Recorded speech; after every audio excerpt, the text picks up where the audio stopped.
में आपका स्वागत है। आज हम लोग प्रश्नावली 3.3 करेंगे। इसमें हमें प्रश्न क्रमांक 1 दिया गया है। निम्नलिखित समीकरण युग्म को प्रतिस्थापन विधि से हल करिए। तो प्रतिस्थापन विधि से हल करना है। तो पहला क्वेश्चन हमें दिया गया है x + y = 14, x - y = 4।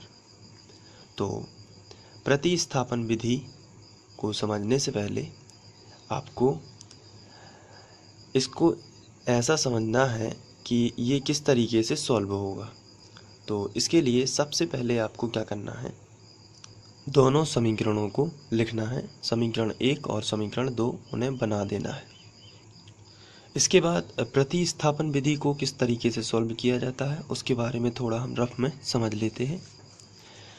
आपको प्रतिस्थापन विधि में याद रखना है, समीकरण 1 से शुरू करना है, समीकरण 1 से, और समीकरण 1 से आपको x का मान निकाल के समीकरण 2 में रख देना है, और समीकरण 2 से जो y का मान आएगा उसे समीकरण 3 में वापस से रख देना है। ये है प्रतिस्थापन विधि।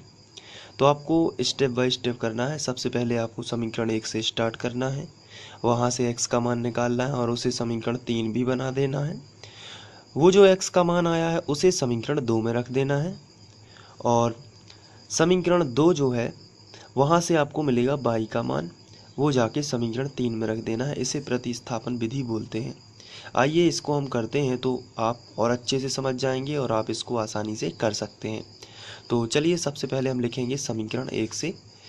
आपको प्रतिस्थापन विधि, जैसा कि इसका नाम है प्रतिस्थापन, प्रतिस्थापन का मतलब होता है प्रतिस्थापित करना या रखना। तो मान रख कर x व y के मान निकालना है। तो सबसे पहले हम लिखेंगे समीकरण 1 से।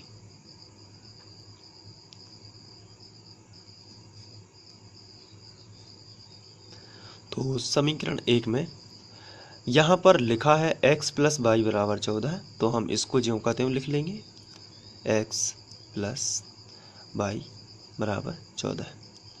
अब यहाँ से आपको x का मान निकालना है। इसका मतलब ये है कि आपको x जो है वो इसी तरफ रखना है, बाकी x के पास जो कुछ भी है उसका पक्षांतर इस तरफ करना है। जैसे यहाँ पर लिखा है x + y = 14। यहाँ पर आप देख रहे हैं x के पास क्या है, y, तो आप y को इस तरफ ले जाओगे। यदि ऐसा लिखा होता 2x + y = 14, तो भी आप क्या करते, सबसे पहले y को ले जाते, धन वाली संख्या को पहले ऋण में कर देते, और फिर x का मान चाहिए इसलिए 2 गुणा में है, तो इसलिए गुणा वाली संख्या को आप बटे में कर देते। तो यहाँ पर हमें x का मान निकालना है, इसलिए x बराबर हो जाएगा 14 - y। जब यहाँ पर सिंगल x बच जाता है तो आपको ये समझ जाना है कि ये x का मान है 14 - y। यहाँ अगर कोई संख्या होती तो आप उसे गुणा वाली संख्या को बटे में पहुँचा देते, लेकिन यहाँ पर कोई भी संख्या नहीं है, इसलिए यही x का मान है 14 - y।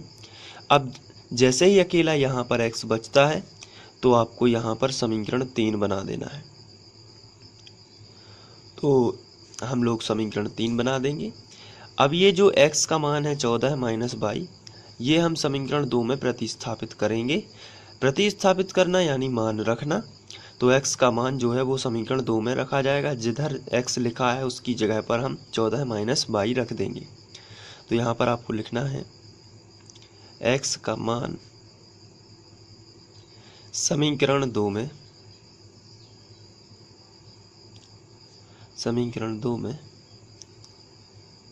प्रतिस्थापित करने पर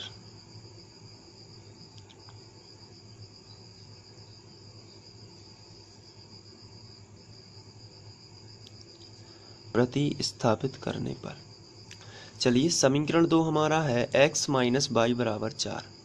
तो आपको यहाँ पर ध्यान से देखना है, यहाँ लिखा है x, तो मैं आपको सबसे पहले समीकरण 2 लिख के बता रहा हूँ, x - y = 4। अब जरा आपको ध्यान से देखना है, यहाँ पर लिखा है x, तो आपको अब x नहीं लिखना है, x की जगह पर लिखना है 14 - y। तो इसकी जगह पर हम लिखेंगे 14 - y। तो x की जगह पर हमने लिख दिया है 14 - y, क्योंकि समीकरण 3 में ऐसा था। इसके बाद माइनस बाई लिखा है तो हम यहाँ पर लिखेंगे माइनस बाई, बराबर का चिन्ह तो बराबर का चिन्ह, फिर 4 लिखा है तो 4 लिख देना है। इसके बाद संख्या एक तरफ कर लेनी है और x बाई एक तरफ कर लेनी। चूँकि यहाँ पर बाई है इसलिए हम बाई को एक तरफ करेंगे, तो यहाँ पर आएगा माइनस बाई, ये दोनों एक ही तरफ करते हैं। ये जो 14 है यह एक संख्या है और इसका जोड़ना घटाना बाई में नहीं हो सकता। संख्या का जोड़ना घटाना संख्या में ही होता है और बाई का जोड़ना घटाना बाई में ही होता है। तो ये जो 14 है इसमें कोई भी चिन्ह नहीं लगा है तो ये प्लस का माना जाता है। अब ये जो प्लस का 14 है इसको हम उठा के इस तरफ ले आएंगे, तो जब ये बराबर नाकेगा या बराबर आर पार करेगा तो ये धन का है तो ऋण का हो जाएगा, यानी प्लस का हो जाएगा माइनस। तो यहाँ पर पहले से जो लिखा है उसको मैं ज्यों का त्यों लिखूँगा। ये जो प्लस का है इसका पक्षांतर इस तरफ होगा तो ये आ जाएगा माइनस का 14। आपको इस तरीके से पक्षांतर करना है। आप यहाँ लिख सकते हैं पक्षांतर। एग्ज़ाम में अच्छे अंक आने के लिए आप इसी तरीके से आपको करना है जैसा कि मैं आपको करा रहा हूँ। और यहाँ पर आप इम्प्लाइज एट का यूज भी कर सकते हैं। ये जब लगाया जाता है जब बीच में बराबर का चिन्ह चल रहा हो। इसके बाद आगे बढ़ते हैं। यहाँ पर माइनस बाई है, यहाँ पर भी माइनस बाई है, तो ये दोनों टोटल हो जाएंगे -2 बाई। माइनस माइनस के जुड़ जाते हैं बराबर -14 प्लस 4।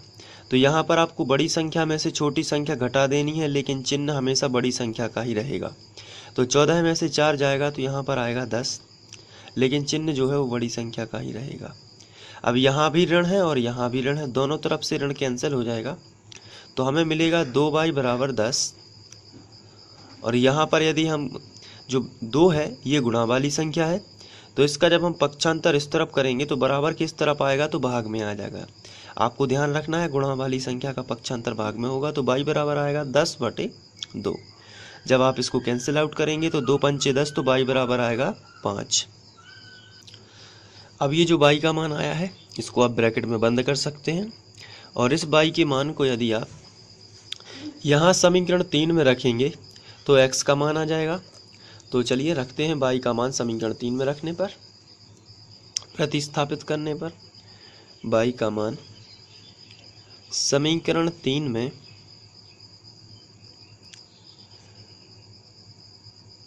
में प्रतिस्थापित करने पर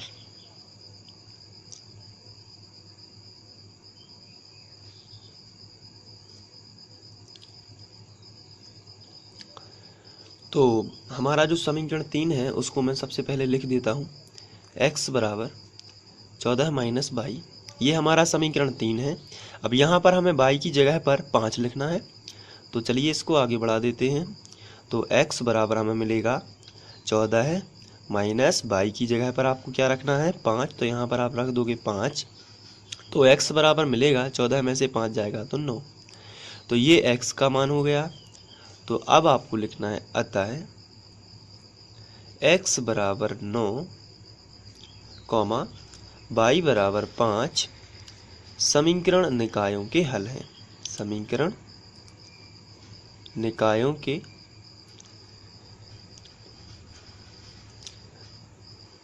हल हैं। तो ये समीकरण के हल हो जाएंगे। इस तरीके से आप पहला क्वेश्चन बड़े ही आसानी से कर सकते हैं और इसे नोट भी कर सकते हैं।